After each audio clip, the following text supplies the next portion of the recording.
আমি দেশের আলেম ওলামা, পীর মাশায়েখ, ইসলামী চিন্তাবিদ, ইসলামী বুদ্ধিজীবী, ইসলামী ব্যবসায়ী, ইসলামী সাংবাদিক সহ বাংলাদেশী জাতীয়তাবাদের আদর্শে বিশ্বাসী, ইসলামী মূল্যবোধ বিশ্বাসী সকল ইসলামী দল, সকল দেশপ্রেমিক জনতার ঐক্যবদ্ধ সীসা ঢালা প্রাচীরের মতো ঐক্যের আহ্বান জানাই সকলের প্রতি।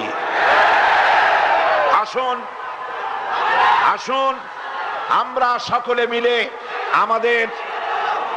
সকলে মিলে আমাদের এই প্রিয় দেশ, 56,000 বর্গ মাইলের এই দেশটি পৃথিবীর বৃহত্তম, দ্বিতীয় বৃহত্তম এই মুসলিম দেশের স্বাধীনতা, সার্বভৌমত্ব, এর অখণ্ডত্ব এবং এখানে কোরআনের রাজ কায়েম করার জন্য আমরা আমাদের জীবনকে বাজি রেখে আমরা সংগ্রাম চালিয়ে যাই।